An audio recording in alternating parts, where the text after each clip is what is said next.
What is up, everybody? Welcome back to the Dorm Debate podcast, guys. This is our 30th episode. Believe it or not, we have not missed a single week. What is that? 13 weeks straight or 14 weeks straight of the podcast being posted at 10 a.m. on Thursday. We have not missed a single week.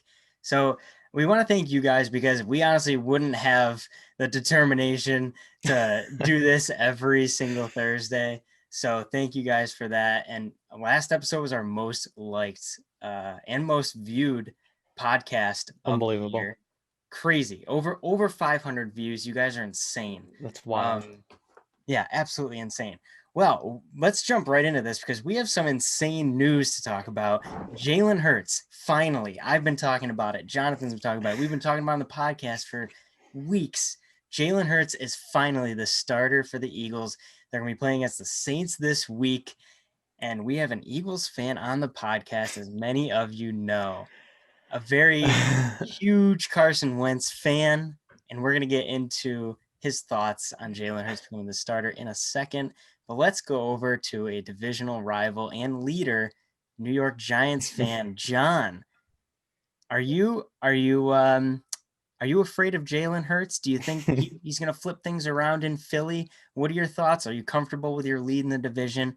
Give us your initial thoughts of Jalen Hurts becoming starter. So I wasn't surprised. You and Jonathan obviously predicted this all along, and I didn't want them to switch to Hurts while they were leading the division, but now they're basically almost out of the playoffs. Well, they're out of the playoffs as of now, and they're going to have to win a bunch of games to get in. But I am obviously everybody, if you're not an Eagles fan, you're more worried about the Eagles now with Hurts because how could they do any worse than they were doing, right? But I have an interesting take on this. I think Doug Peterson does not like Jalen Hurts. And here's why. What? He's waited and waited and waited, knowing how bad the Eagles have been. He still didn't put Hurts in, and he waits until they have to play against the best defense in football. And he's like, okay, well, Wentz isn't playing well. Okay, so we're playing the best defense in football. I don't really want Hurts to start, so let me put him in. And I would be worried about the Eagles this weekend. I am worried that Peterson is going to call the worst plays just to get Hurts. I wouldn't be surprised if the next week Wentz starts and Hurts only plays this week. I'm rooting for Hurts. I really want him to do well because I like seeing the Eagles play well. I know that I'm a Giants fan, but I don't like to see any team play that bad, and all the players hate playing with Wentz now because they don't have any faith in him. But I would be a little nervous because I don't think Doug Peterson really likes Jalen Hurts, and I'd be a little worried about his play calling this weekend. Do you want me to go, Caleb, before you unpack it? Although before we do unpack it, eventually we'll have to talk a little bit about the Giants and the Washington football team beating the Pittsburgh Steelers. This whole division is now we have Jalen Hurts in the mix. That's not the only story out of the NFC East. It's crazy. People got to start respecting the NFC East. I mean, the Giants beat the Seahawks. Washington beat the Steelers. I think a lot of teams are underestimating the NFC East, and it's coming to bite them in the butt. Mm-hmm. Yeah. I mean, I'll talk a little bit about that, and then we can definitely dive into because I know I've bent some of the listeners' ears about Wentz and Hurts. Obviously, this is a big change. I do want to mention, I mean, I've said for a while, I think since the first week, since I saw the Eagles, it was clearly the start of something to come. The Eagles were expected to win that game easily, and their defensive line, that defense, I remember saying, I've been saying for a while, don't underestimate the Washington football team. They have a slew of defensive players, and you saw that show up against the undefeated Steelers, and they won. It's something so 2020 that no one could predict. It's such a wild thing. More power to them. I like Ron Rivera. I think we mentioned that, obviously your luck could change after you get rid of a name that's probably offensive to many people, that you're more open. Then maybe they've been bad for so long that maybe time changes for them. I don't know. And then you look at the Giants. I had Russell Wilson in fantasy. I needed him to do a little better. I did not expect the Giants to win. Plus, it was with a backup, right? Colt McCoy. That's a testament to we know the Seahawks, and I've compared them to the Eagles, which debate it, but they have deep issues in the Seahawks. We knew about this with the defense. Like that Seattle defense has struggled. They have some great players on there, but seems like the Giants like found that kryptonite, whatever it is. Because Russell Wilson, as good as he is, I mean, there's still 22 players on the ball, on an offense, as well as like I think 30 so others, and in personnel. Like it's not just one person, and it's crazy to think after this NFC East how it's been that it in one weekend it beat Seattle and the Steelers. I mean, you gotta give a little credit, you know. Yeah, the Giants have a complete team, and it's really a testament to the coaching. To have Colt McCoy come in, he did throw that interception, and I was worried, but our defense has been playing really well. So it'll be interesting to see how the rest of the season shakes out with Hurts coming in. The Yeah, Cowboys are pretty much out of it, but with Washington's defense playing the way they are, it'll be interesting. it's still a 2-game spread in the NFC East, so it's not over till it's over for them at least. Other divisions are starting to see, yeah, we're not gonna, we're not gonna make it wild card or anything, Yeah. but you saw last week and anything can happen. And I think an interesting, tweet that I saw that relates to this, and I'll bridge nicely into the Wentz Hurts conversation is, Washington football team and the Giants both have new coaches this year, right? A lot of new personnel, and they're actually, arguably at this point in the season doing better than Eagles, who've had, some leadership in there for a while, which is Mhm. disturbing as an Eagles fan. Which leads me to discuss the inevitable Hurts starting over Wentz. Um, I I was torn on it because in one hand, I've said this, everyone can listen to the podcast, but I'm a big Wentz fan. I believe he's done enough to show that, we made this we wouldn't have won the Super Bowl without him. Not to say he was playing in it, but those 11 games he was in, I mean, it would have been a lot different if he'd been out the first game. And then making the playoffs in subsequent years. I mean, he's shown that he can be a franchise quarterback, and I believe he is one. But for whatever reason, I think it's a lot of reasons, he's regressed, and I think starting Hurts at this point, it's hard to argue the Eagles organization didn't give Wentz continuous chances. Like that's kind of and I believe he can do better. I don't know why he's regressed so much specifically, but at this point, I said this a few weeks ago that you have to put a quarterback who's going to win. And if it wasn't, with Wentz, I mean, maybe it's not the worst thing because I don't think it's quite throwing in the towel, giving up. Because I've seen a lot of commentary in preparation for this podcast saying you got to blow the whole thing up, get rid of the coach, get rid of Wentz. I mean, it's an interesting. We'll talk about that, but I think like the Seahawks, there's a lot of more deeper issues there. But as for Wentz starting, I mean, I was looking it up, like Tom Brady in his career, and that's Tom Brady, and like in blowout losses very late, he's been benched. Belichick benched him, and I think McDonovan McNabb as well at one point was benched for a game and then came roaring back. And I think, you hope with a guy like Wentz who's shown what he can do, he'll get benched, and then I don't know if he comes back this season. To be honest, I don't know because if we lose the Saints game, then maybe you just want to keep him healthy, help him restart next year or wherever. I hope he stays with the Eagles, but the argument will be keep him healthy. Like if the season's lost, like up until this point, the conversation was we drafted Hurts because Wentz isn't reliable, he's hurt a lot, and then he's been the only healthy guy on the offense, literally, because Jason Kelsey was the last one to be healthy on the starting. So, but that leads to, my whole point, because I don't want to go too long about this, but I think it'll be an interesting. My biggest thing is it's going to be an interesting case study with the Saints game because if Jalen Hurts comes in and dominates the Saints and wins, now it's different because the Saints have clinched in a playoff spot. Now you're playing for other things at this point, but that's an interesting thing. But still, if Jalen Hurts comes in and dominates and wins against the Saints, that's a huge statement. That's hard to ignore. And I think, like John, you said, maybe Doug Peterson's playing some high IQ political game to be able to keep Wentz because he likes Wentz, and Wentz I think has proven what he can do. But to me, it's just going to be a big case study because my hope for Wentz was, and I've said this before that I think are legitimate arguments. We've had I think 22 or 20 something offensive line combinations because of how many injuries. Wentz leads in interceptions, yeah, but I've said this before. He's on track for historically high records of pressure, sacks, like things that are out of his control. Like I don't think any quarterback of any time you put under that much pressure, like the psychological toll of getting hit, it's going to affect your play, and for him to, I don't want to say doing as well as he is now, but I don't think he regressed out of nowhere. I think, just having no offensive line, the receivers aren't there either because of injury or because of skill. And my argument here is like it's going to be interesting with the Saints game because if Jalen Hurts comes in and excels, well, that argument's gone.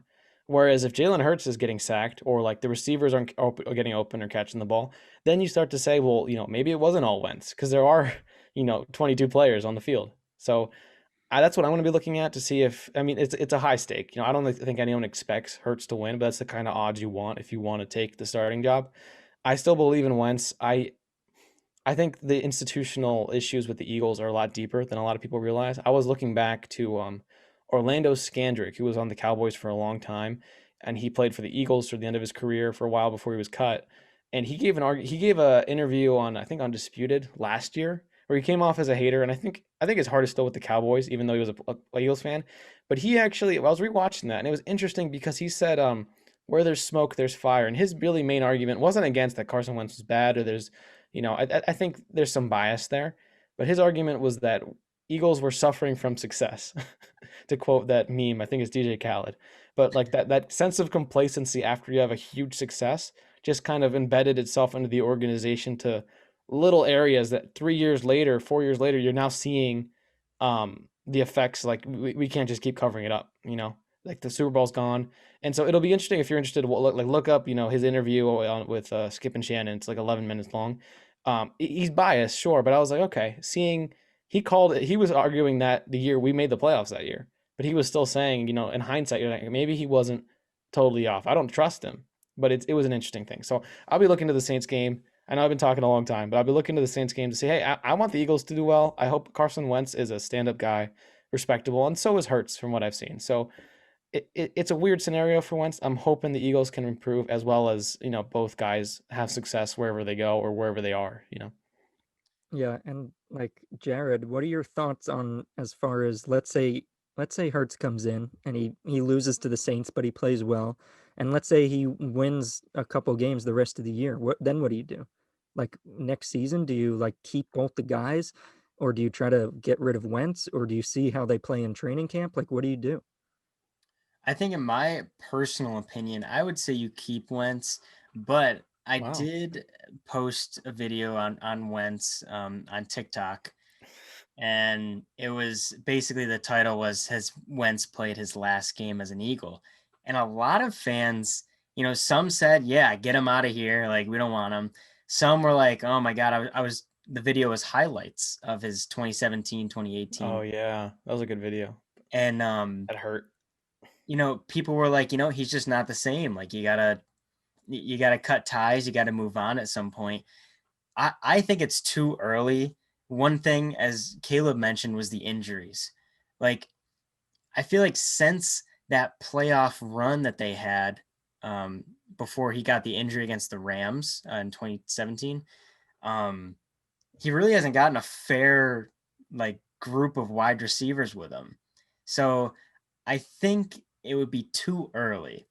But if Jalen Hurts runs this offense better, or you can run a better offense with him at the helm because he's so fast.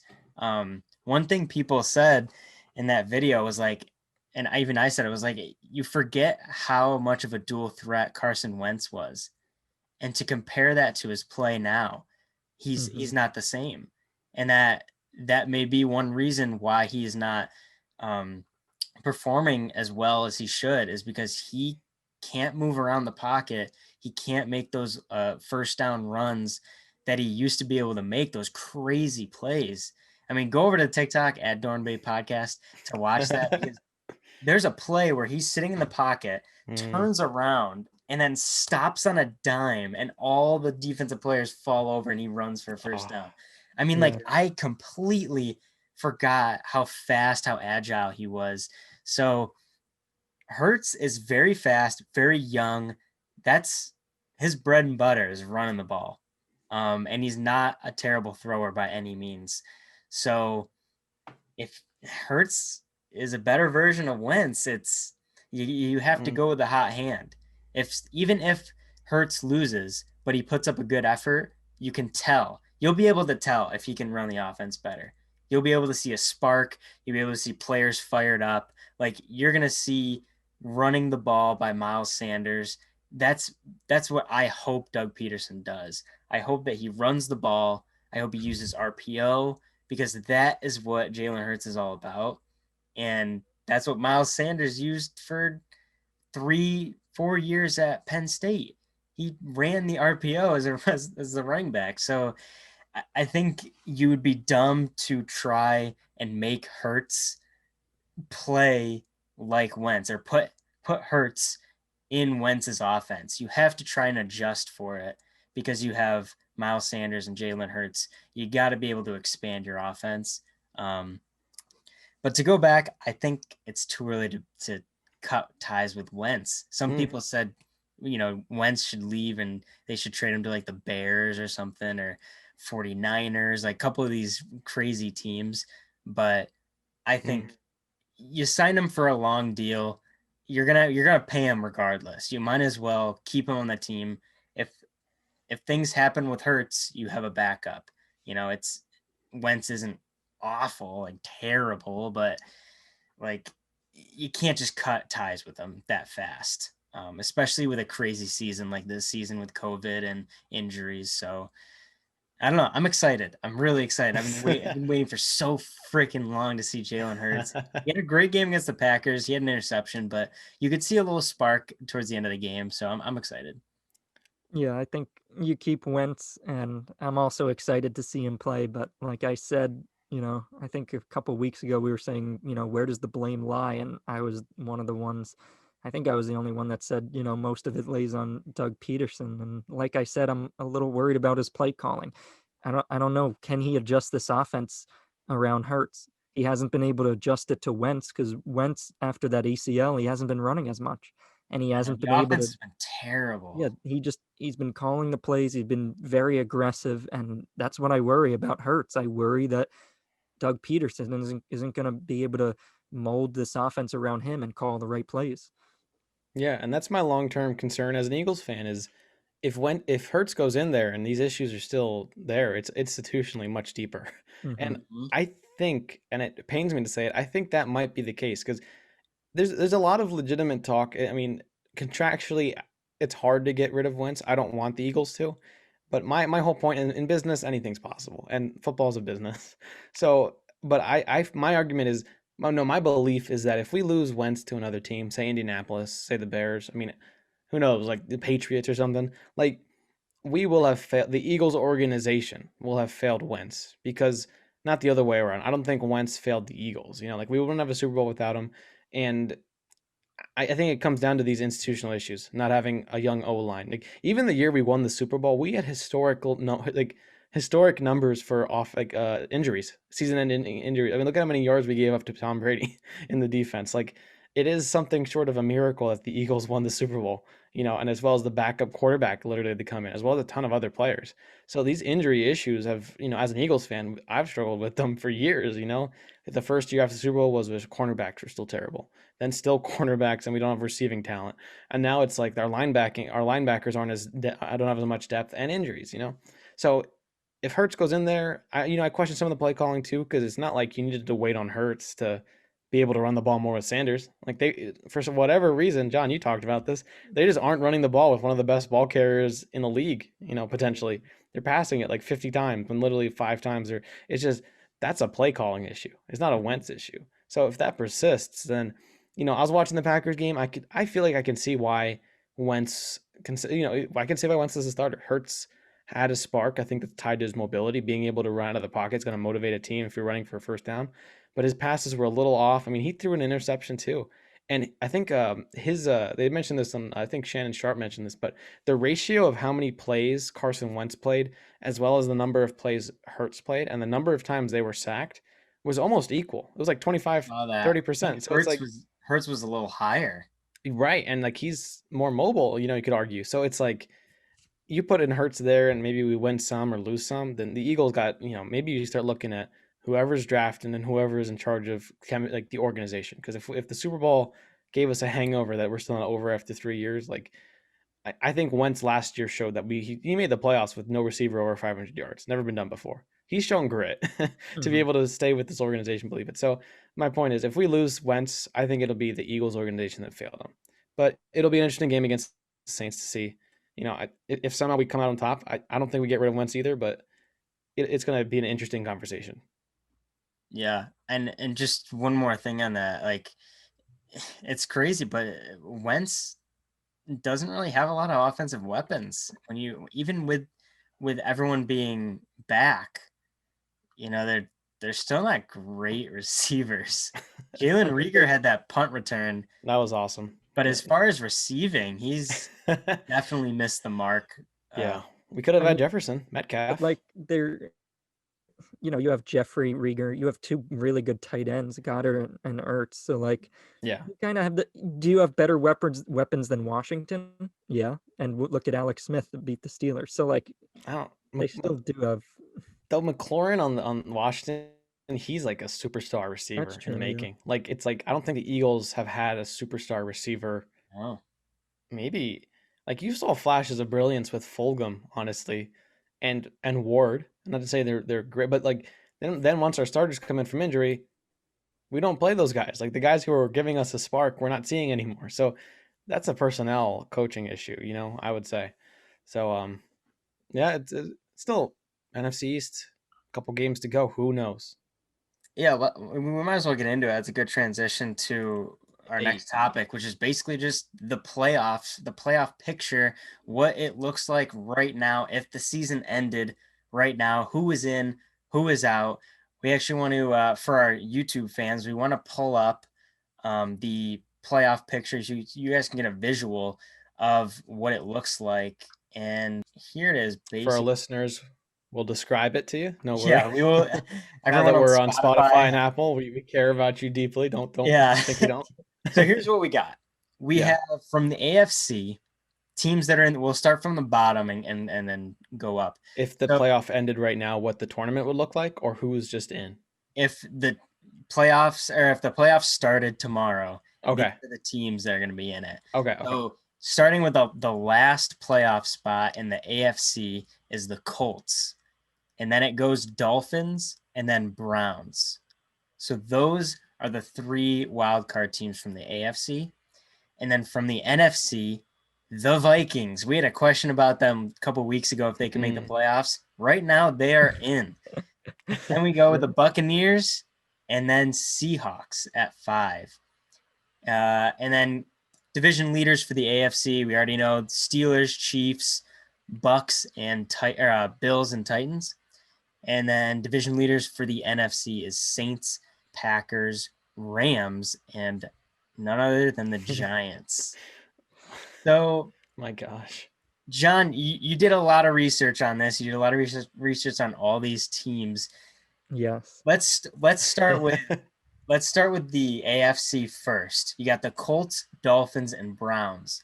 Are those three teams that you see as a lock for the wild card?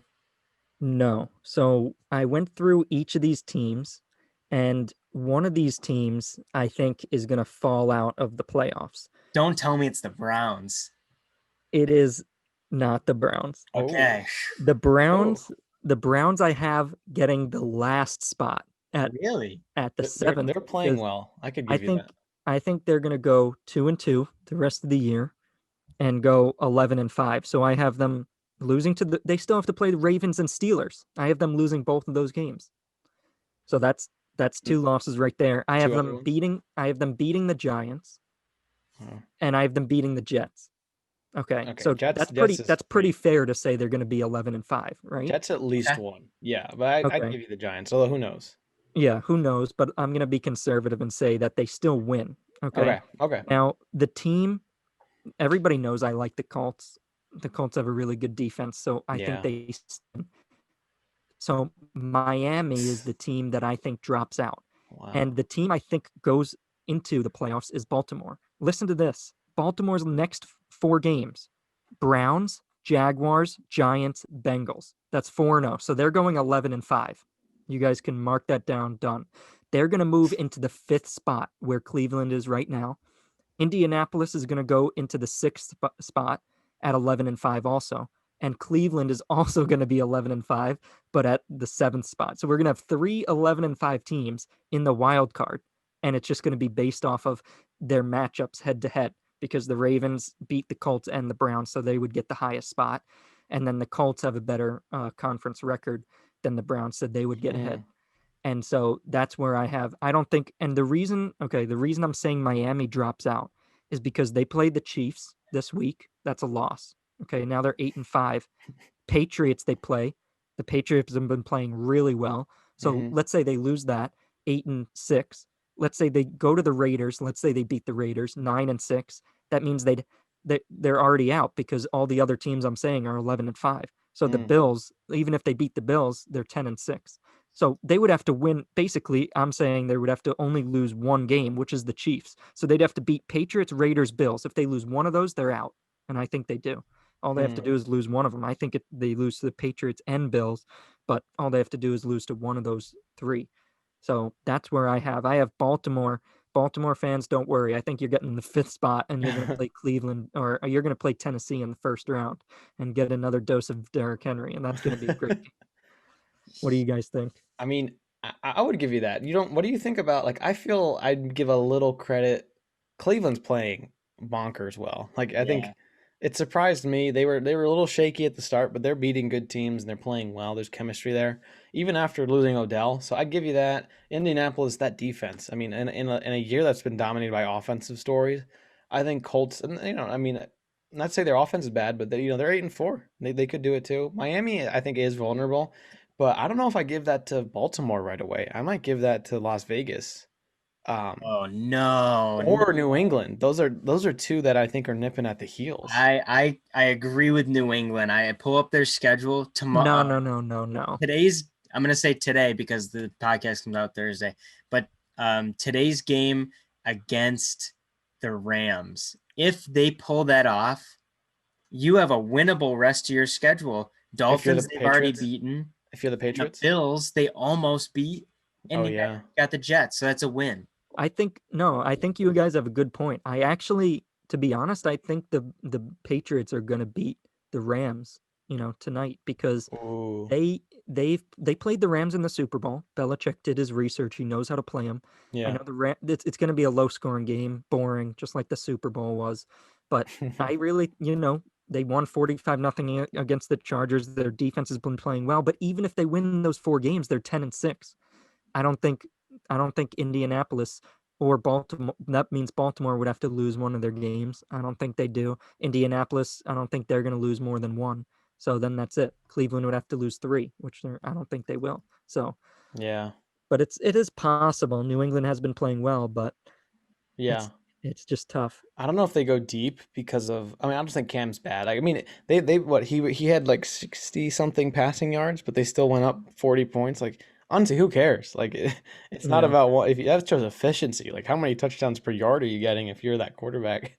Um, but no, I agree. I threw float Las Vegas because I think they have flashes of brilliance, but then it is hard to argue when they're barely almost losing to the Jets, who Wow. Yeah. like that's a fair Terrible thing. I mean. performance. Like it's not defining. They would have lost that. Like I saw what was it? They What was should the have. headline?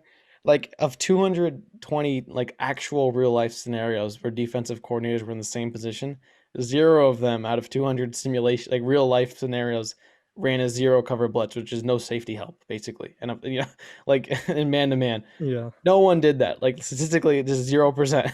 And for some reason, I mean the Jets are. I mean, if that's not tanking, I don't know what is.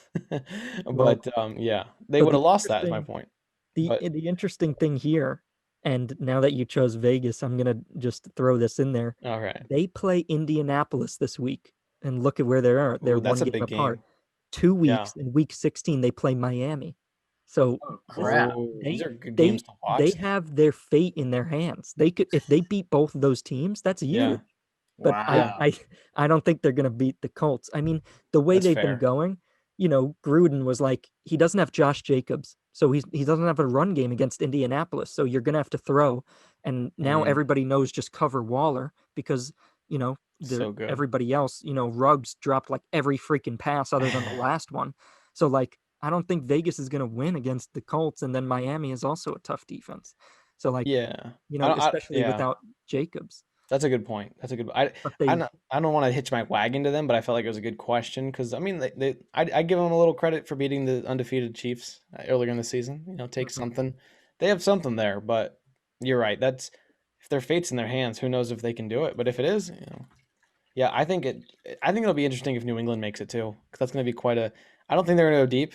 I mean that if they end up to the Super Bowl, that's like the story between Belichick and Brady is going to take a whole nother level. Yeah. But to make it to this playoffs with after losing your dynasty quarterback, that's also a huge accomplishment too.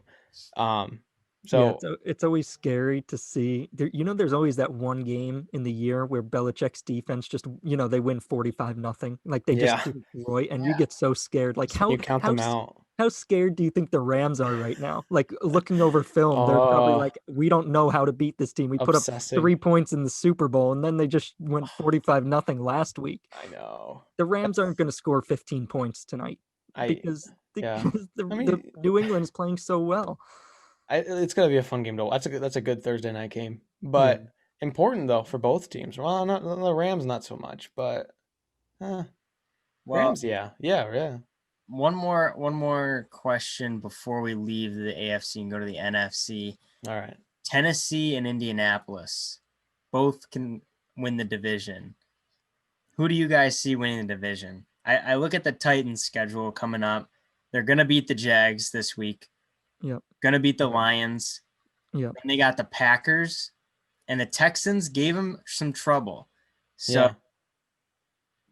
do you see the Titans holding on to that division? I see the Colts going 3-1 the rest of the year because they're going to lose to the Steelers.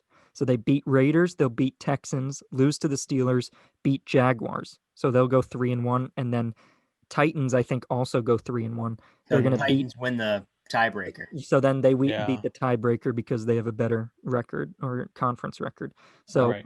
so that's Well, those are my thoughts. yeah. Would they still if they both went 3-1 because the Texans and Jags, or they both will they have the same division record at that point, Well, or so would it come down to because so Texans and Jags are in that division too? Well, the Titans are 3-1 in the division, and the Colts are 2-2. Right. So if the Titans won the Jaguars and Texans, they would be 5-1, and Yeah. then the Colts they could only beat same thing, and they'll be Okay. 4-2. That's the most they So can get. Yeah, okay. So then you start to watch, if I'm the Colts and you're tied, you start to watch yeah, those games or hope they just lose, Yeah. Yeah. I That's a good think question though. yeah, it's tough. I like both those teams. I like Yeah. Tennessee and I like Indianapolis. I feel like they're very balanced. mhm, If Indianapolis could get a run game going with Jonathan Taylor, then I feel like they would have the edge against Tennessee. But Tennessee and Derrick Henry, AJ Brown, Yeah. as long as their defense holds up, uh, Davis. Corey Davis, like Yeah. the offense is very balanced between run and pass, and I think that works very well. And it's just impossible to stop Derrick Henry. Let's just be honest. There's They're just really no game inconsistent. plan. Like I mentioned this last week that the Titans were like for a stretch there, they were just losing games they probably should have won yeah. for a while. We were Yeah. talking about their inconsistency, and Right. it seems like Derrick Henry has better games against a more balanced team. So like you saw the Browns put up points. Now they get behind, and Tennessee's not going to throw it much. So Derrick Henry plays well against. That's why Jaguars this week. Henry's going to have a big game because Jaguars aren't going to put up a ton of points early.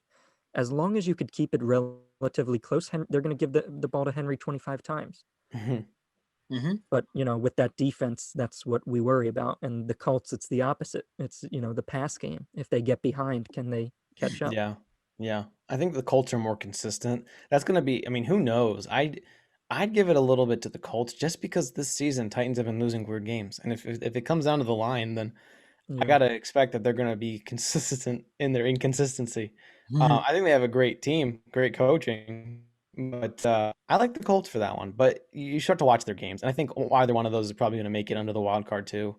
But we're getting to that point of the season where you have to start caring about other teams Yeah. doing well. I saw a headline when I was looking at topics for today just now, and I think last year Andy Reid bought and sent ordered barbecue for the head coach of they sent Flores, the Dolphins head coach, barbecue after they beat the Patriots last season to help give Kansas City a first round bye in the playoffs. I Wow.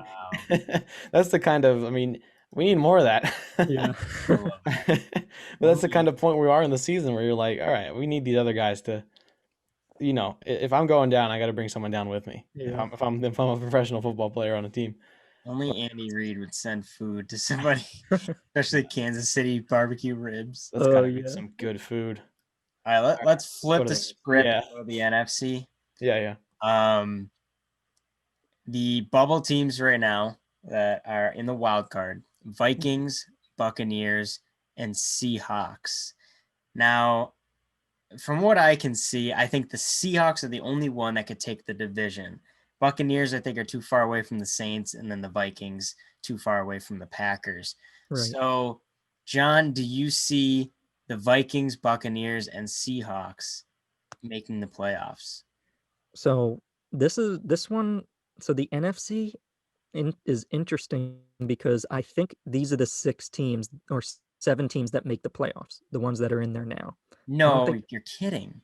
I don't think anybody else gets in. Minnesota has one of the toughest schedules left. I know, but Arizona Mm. is also playing some teams, and we'll get to that because really all we're looking at is Arizona versus Minnesota. Those are the Mm, 2 teams. Chicago's Correct. been You don't playing believe in the horrible. Bears? So it's really, can Arizona or Minnesota get that last spot? So we'll talk about that in a second. But what I want to talk about first is I have some change up in the seating. And what I have is Okay. I have the Chiefs beating the Saints 2 weeks from now, and I have Green Bay winning out. What? The Chiefs beating the Saints? So Chiefs beating the Saints Ooh, 2 weeks from now. important game. So Okay. that means Green Bay, I think, will win out, and they're going to go to the number 1 seed.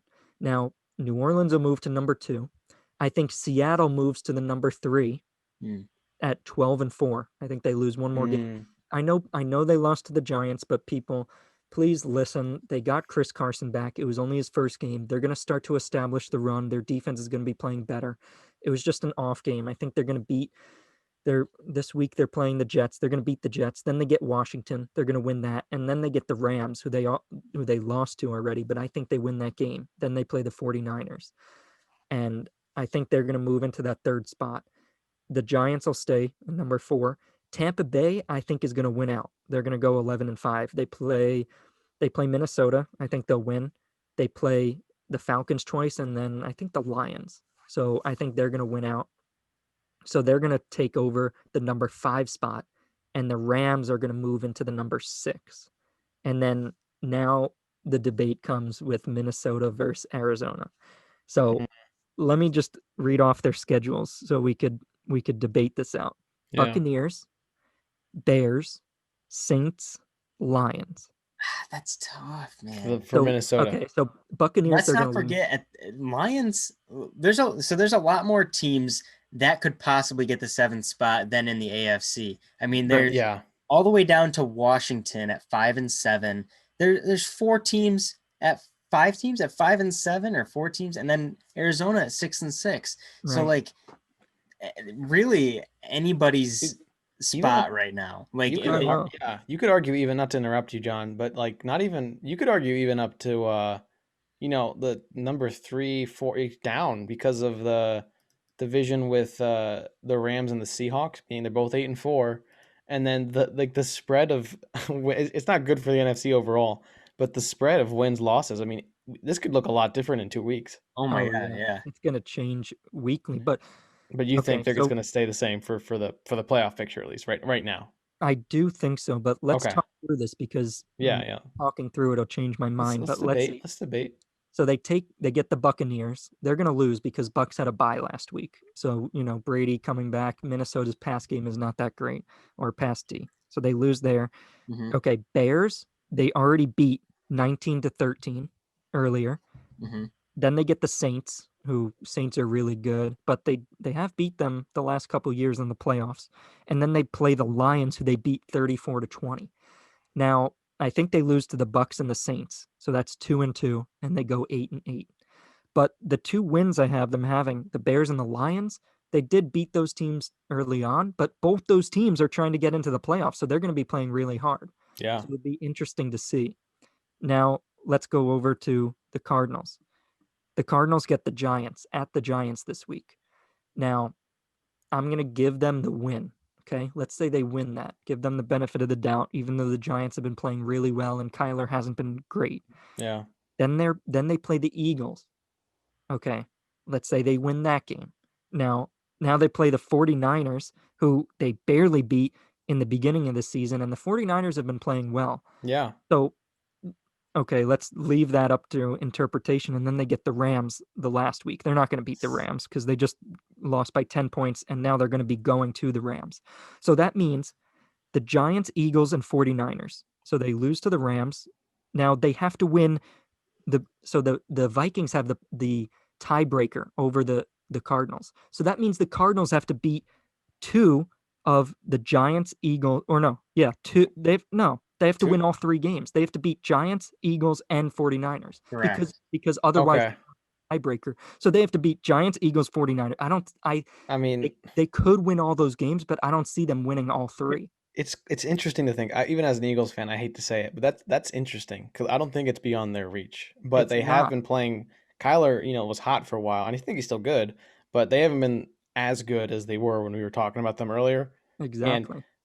I mean, I not to say they're comparable pound for pound, but that Arizona Seattle game was close, and they both, both those games were close, and then Seattle loses to the Giants. Then I'm it's, t- you know what I'm I'm telling saying? you Like if right they're now, gonna, man. I gotta talk about if Arizona because I haven't talked about him in weeks, and I you got just to get it out of your system. I really it's unfortunate what I'm about to say right now, but I think Say that it. Kyler Murray is not 100%. Or like Healthy. the shoulder injuries, like, and yeah, that's fair. That's a fair point. Because I mean, did you? he does. I mean, I have him in fantasy, so I watch him pretty closely. Um, I have his stats up from the Seattle game, right? And that was the game that he got injured. He had 5 rushes. Now, normally, Yeah. 4 games, 5 games going up to that. Ready? 9 rushes, 10 rushes, 14 rushes, 11 rushes, and 11 rushes. So he gets to the Seattle game and injures his shoulder. So they immediately pull back the offense and he's not running the ball anymore. And mind you, he's getting a rushing touchdown almost every game. So this is definitely an efficient run game. He has not rushed the ball for more than 5 yards since that game, or more than 5 times since that game. And his throwing, let's look at the 4 games before the Seattle game: 360 yards, 283 yards, 245, 269. Then you get to the last 2 games: 170, 173. I mean, his numbers are drastically down. Mm-hmm. And I don't think that's because of the competition, because they faced Buffalo and they faced Seattle. Or sorry, they faced Patriots and they faced the Rams. Like, they're good defenses, but Yeah. they faced great defenses beforehand and had no trouble. They faced Washington and freaking Miami, and he threw almost over 300 yards. So something is definitely up, and they've pulled back the playbook, and his running is completely neutralized. And Yeah. that's what made that offense. That's like they don't have a run game without him running the ball. Chase Edmonds and Kenyon Drake don't rush for a lot of yards. And especially in the red zone, usually Kyler would get the touchdowns in the red zone. That's why people were so mad at Kenyon Drake when he wasn't getting any of the touches in the red zone, because Kyler would hold the ball and run it in. So I'm very, very, very worried for the first time this whole Mm. season that the Cardinals will miss the playoffs, and it's unfortunate that it comes down to Kyler being injured, because I know they're not going to say it straight up, but you can just tell like the offense is not the same. So, in my opinion, I would love Minnesota to make the playoffs, but Don't even tell me you think of 5-17 is gonna go up. I would look at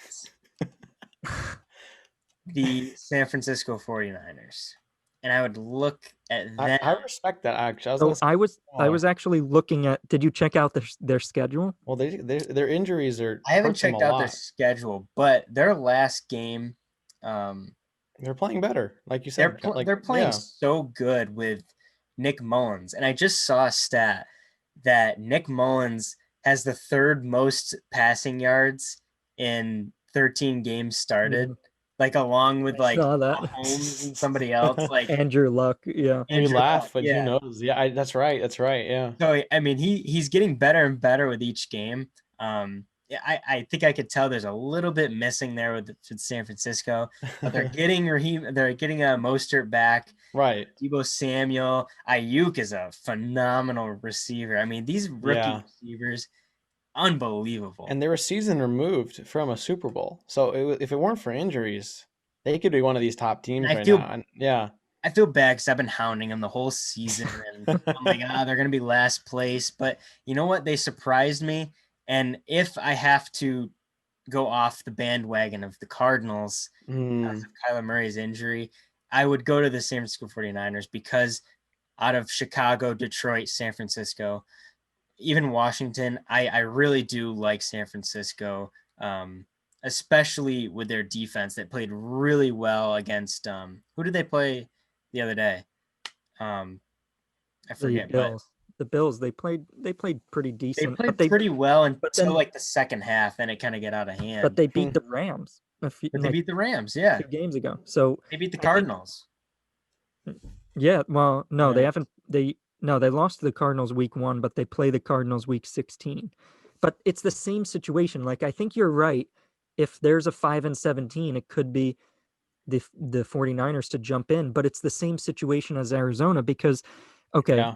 if we're saying they have to play the Seahawks, I'm saying the Seahawks are going to win that game because the Seahawks I think will get back to it and San Francisco won't be able to keep up offensively. So that means they'll be 5-8, but then that means they have to win the three other games, which is against Washington, Dallas, and Arizona. So it's like the same thing. You have to win those 3 games. It's the same Yeah. thing with Arizona. Like you can't slip up, and they know that. So it's like it Yeah. could happen definitely, but that's very hard to do. Well, to add a little bit to this, I think we can't underestimate how tight the NFC overall is. Like I even looking at, you can see New Orleans and Green Bay there. They might be the only two teams. I mean, literally New Orleans because they've clinched, but those two teams might be the only ones who you might quote unquote consider safe. Like that they have enough talent already established that they're going to make it. It's kind of a shoo-in. Everyone else is in a tough, either a division challenge or hunting for the wild card. But the spread is literally between Minnesota and Arizona. You can see 500, 500, it's 0. Whereas if you go to the AFC, the spread's about, it's an 8-4 versus a 7-5. And not only that, but in the AFC, 4 teams are already eliminated from playoff contention. Whereas in the NFC, no one is for the Yeah. whole NFC. So Crazy. that's a statement to both how bad a lot of these teams are, to be fair. I don't think it's just that there's one side of the football league, one side of the league that's better than the others. I think a lot of it's injury, a lot more injuries this season than normal. And I think it's going to be it's going to be something we look back on to attribute to maybe the, COVID as well as the thing. There's something to consider that these teams got hit pretty hard. And what is it? But also the fact that it's just literally the next 2 weeks are going to be really important for a lot of teams, a lot of coaching. Oh No yeah. one's eliminated at this point. It's kind of crazy that every team on this list has a chance. Because we're talking about potentials, but some of these teams could lose out. They could get an injury and lose their starter.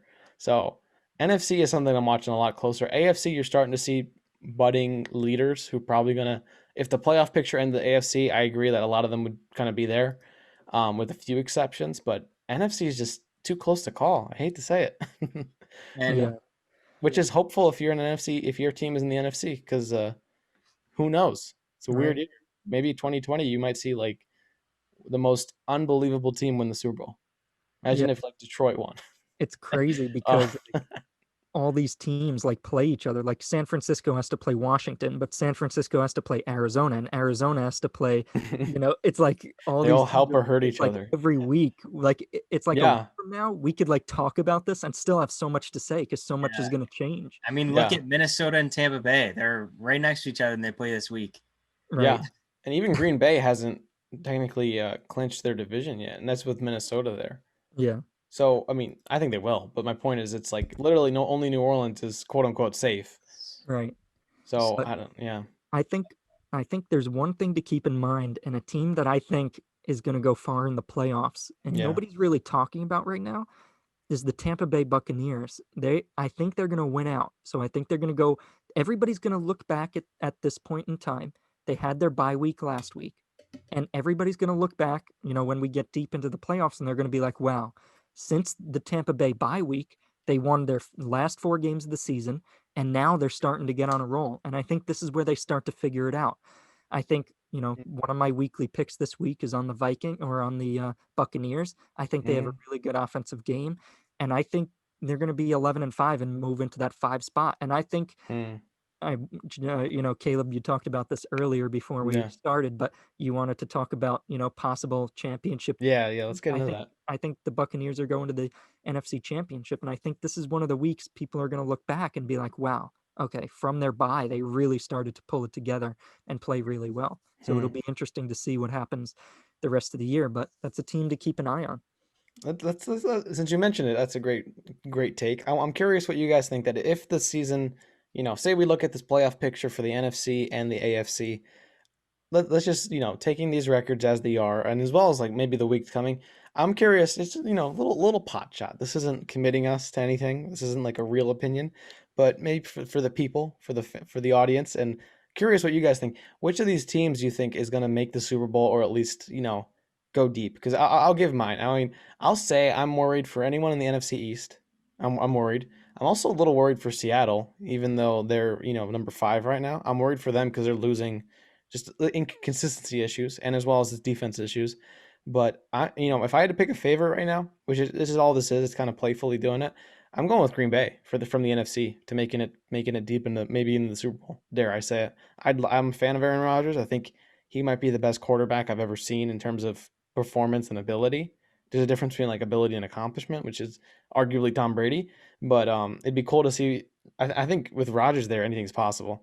And the reason I'm not saying New Orleans is because they have a great defense. I give them that, but I think there's concerns a little bit with Drew Brees and his health. I hope he gets better, but that's my only question mark. Whereas Green Bay, Rodgers has been a rock there this season. So at least for the NFC, that's my pick. I'm curious what you guys thought. Jared, you can go ahead. My Super Bowl prediction. I would say AFC. It can change, but right now, who are you thinking? AFC, I'm going with the Chiefs. And then for the NFC, it's got to be the Saints. They got to make it one of these years, right? I know they've been gypped like the past 5 years, like with crazy plays and calls. I mean, it must hurt a lot. They're probably hoping Minnesota doesn't make it. Yeah. No more, please. Or the Rams. Remember earlier in the season, in April or so, during quarantine, we did a podcast and we were talking about, after the draft, who did we think was going to make the Super Bowl? And Jared, I remember you and I specifically, we said New Orleans and Kansas City. So I did say that. I said New Orleans. Yeah, we both said New Orleans. I probably said the exact same thing I just said. You probably did. So I'm not going to give any concrete this is answer, loose. I'm not. This is just playfully. What I'm gonna say is that when you look at past playoffs, you want to look at a complete team. Mm-hmm. And what did we see from Green Bay last year? They have a great offense, but their run defense is so bad. Dalvin Cook put up 250 yards and 4 touchdowns and like 55 fantasy points. And I know fantasy points isn't going to determine playoffs, but but it's a metric. Remember last year when the 49ers ran all over them and destroyed them? You need to have a run defense. When you get into the playoffs, teams start running the football. It's a defense and running the football game. Your offense just has to be good enough to get first downs and move the ball. And the Green Bay just doesn't have that. I'm not saying they're definitely not going to get there, but that's my thought. Okay. The 2 teams from the NFC that I think one of these 2 teams is going to go to the Super Bowl. It's either going to be the New Orleans Saints or the Tampa Bay Buccaneers because they have a complete team. They both have good run defense and pass defenses. They both have good running games and good passing games. Not amazing. Seattle's defense isn't good enough. The Rams aren't consistent enough. Green Bay's run defense isn't good enough. The Giants' offense isn't good enough. And Minnesota's pass defense isn't good enough. So it's either going to be New Orleans or Tampa Bay. And then from the AFC, I think it's either going to be the Chiefs or the Bills. And I know it might be surprising. I'm not saying Steelers, but I don't think the Steelers' run game is good enough. we haven't seen them have a great run game. Connor's been out with COVID. They haven't been able to establish the run. Kansas City, obviously, everybody's going to pick them to go to the Super Bowl, but Buffalo is the other complete team. Their defense is starting to play better. They've been playing better every week. And I told you guys in the beginning of the year, Josh Allen was just throwing it all over the place. But when you get into the playoffs, you need a good defense. And the Bills defense has been playing better. Tre'Davious White, Micah Hyde, Jordan Poyer, everybody's starting to play better. So those are my four Yeah, teams. I think two of those four teams are going to the Super Bowl.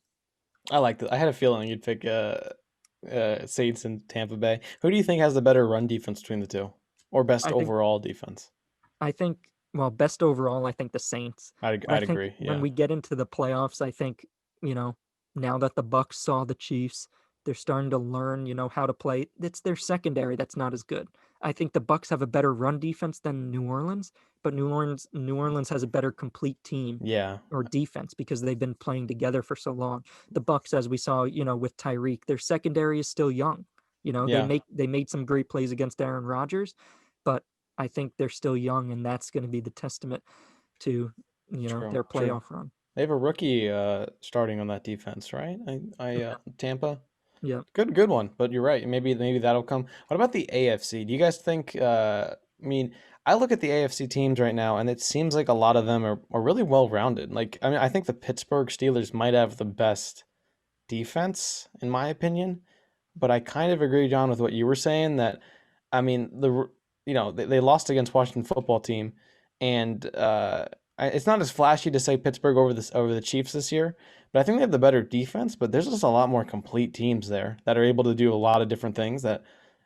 Cleveland, I look at, they can pass the ball with Baker. He's been playing better, and they also have a killer run yeah, ability. That's going to help out a lot in the playoffs. So I think Indianapolis is a good, well-rounded mix as too. I think Buffalo is a great example. I think people of Buffalo, I think they could use one, give them that. yeah, But it's a lot. It's weird because the NFC is closer in terms of the records, but I think the difference in talent is a lot bigger. Oddly yeah. enough, if we're talking looking at it that way. Whereas the AFC, I mean, you got to see some clear leaders, but then there's a lot of competition in those. It's competition in different ways. You guys get what I'm saying? Yeah, I think it's very interesting because the Yeah, AFC has, like you said, they have more well-rounded teams. Indianapolis, yeah, Baltimore, Miami, Cleveland, these are all more well-rounded team. Their offense isn't much better than their defense. They're pretty balanced. When you look at the NFC, Seattle's offense is way better than their defense. You have Green Bay's offense is better than their defense. It's a lot of yeah. these, the Rams offense is better than their defense. And when you look at the AFC, I think what we're most worried about, a team making a big run is their passing game. You have to have a clutch passing game. And Hmm. Baker did have a good game this past weekend, but can you rely on him in the playoffs in crunch time? You know, with Lamar, with Philip Rivers, with Tua, with Tannehill. Yeah. That's why I don't think any of those teams are going to go far because you need to have a clutch player, and I think Buffalo and Kansas City have that. I You know might Big look at Ben Roethlisberger also. too. Oh, you don't Yeah, think so? he could no, he could too. So like Yeah, those I top think three yeah, teams, I think are the teams to beat. that's Because fair. Yeah. they're more consistent and more clutch.